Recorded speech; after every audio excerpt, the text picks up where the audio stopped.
por 2000 años. For 2,000 Han years. engañado a todos los católicos. They have lied to all the Catholics. Cuando el futuro de ellos es que se va a quemar esa ciudad. When their future, what they can expect is that that city is going to burn. Pronto, lo garantizo yo,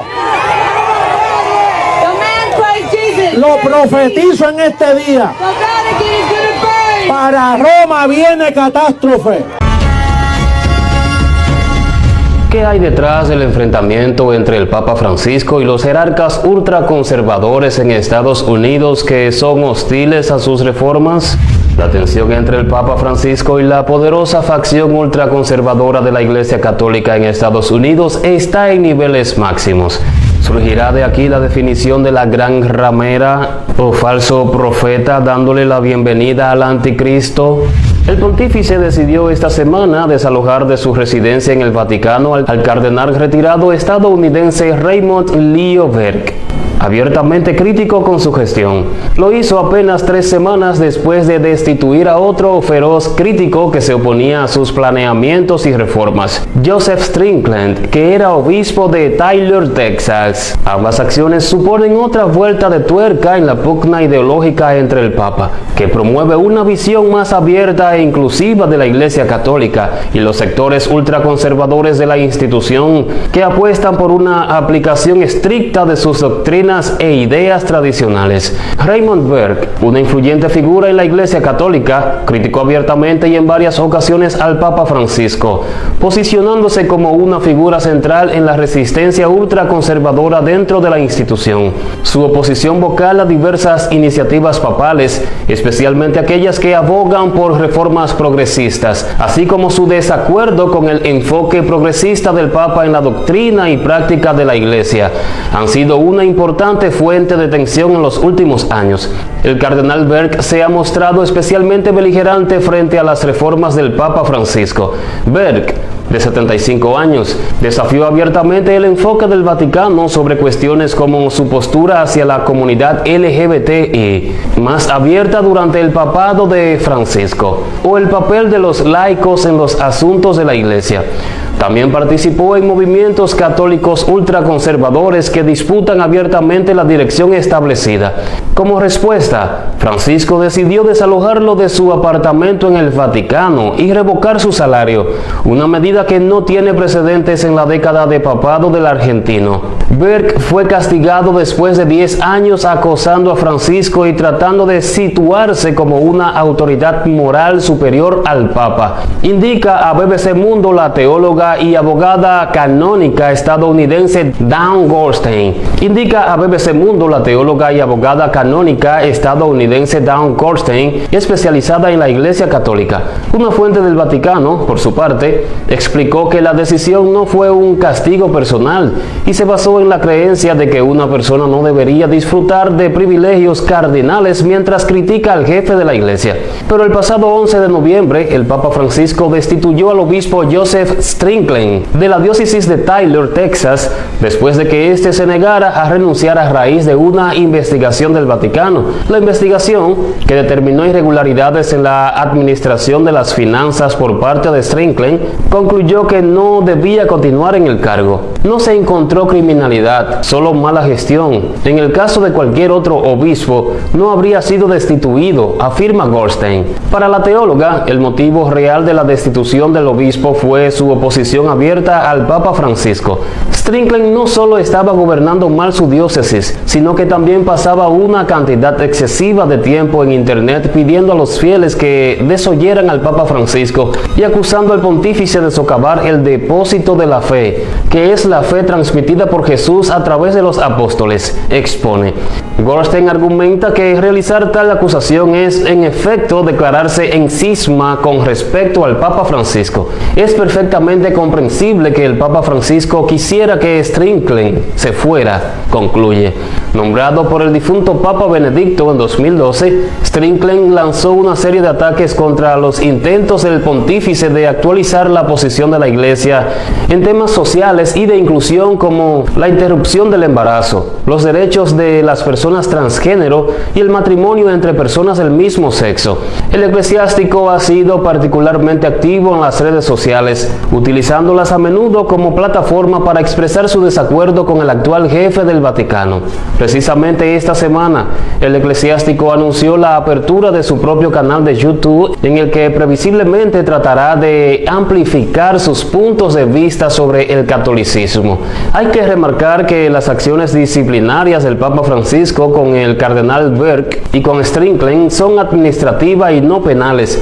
Ninguno de los dos ha sido acusado de delito, pero ambos han demostrado a su manera que no han actuado como corresponde a un obispo, que está llamado a actuar solamente en unión con el Papa Francisco, nunca contra él, indica Goldstein.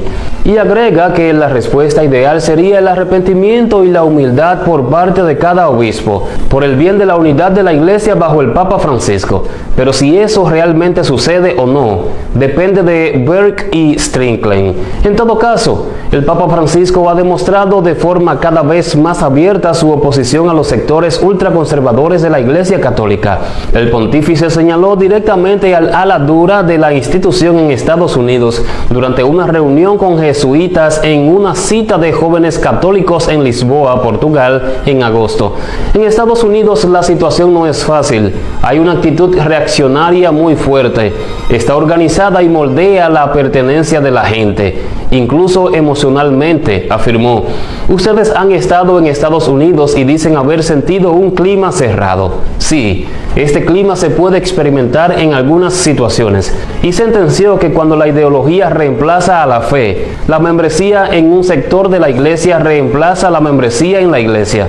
El Papa invitó a sus críticos a comprender que hay una evolución apropiada en la comprensión de las cuestiones de fe y moral y que es inútil mirar hacia atrás. Como ejemplo, alegó que hace siglos algunos pontífices eran tolerantes con la esclavitud. Este tipo de comentarios ha alimentado entre los ultraconservadores de la Iglesia una profunda desconfianza, cuando no oposición abierta, hacia su liderazgo. El ala dura de Estados Unidos, tanto el cardenal como el obispo a quienes el Papa aplicó medidas disciplinarias, se alinean con el cada vez más poderoso sector de línea dura dentro de la Iglesia Católica en Estados Unidos. En este país de más de 330 millones de habitantes, los católicos representan aproximadamente un 20% de la población y, según estudios, existe un cierto equilibrio entre el número de fieles con posiciones progresistas y quienes defienden ideas conservadoras. La jerarquía eclesiástica estadounidense se compone de 434 obispos activos y retirados, entre ellos 16 cardenales. Y, cada vez más, el alto mando de la Iglesia Católica en el país se adscribe a la línea dura, defendiendo las doctrinas tradicionales de la institución frente a los intentos de reforma en liturgia y moralidad del Vaticano bajo el liderazgo del Papa argentino. No sé si los que se oponen a Francisco son mayoría, pero tienen más poder y desde hace años controlan la Conferencia Episcopal de Estados Unidos, indica Dan Goldstein. Los ultraconservadores católicos de Estados Unidos se oponen activamente a la interrupción del embarazo y el matrimonio entre personas del mismo sexo, entre otros asuntos. Estos ultraconservadores defienden puntos de vista restrictivos sobre temas como la sexualidad, el matrimonio entre personas del mismo sexo, el control de la natalidad y la interrupción del embarazo. Y, aunque tradicionalmente apoyan la autoridad papal, desde hace años han elevado sus críticas al jefe de la Iglesia por enfoques que perciben como demasiado liberales, especialmente en lo que respecta a la inclusión y a la adaptación de las realidades sociales contemporáneas, como el trato a la comunidad LGBTI. También difieren de Francisco en asuntos como el cambio climático, la inmigración, la justicia social, el control de armas y la pena de muerte. Goldstein explica que se trata de un grupo muy poderoso, con apoyos en el mundo empresarial y que controla una vasta red de medios de comunicación en los que amplifica sus ideas y sus críticas al Papa Francisco.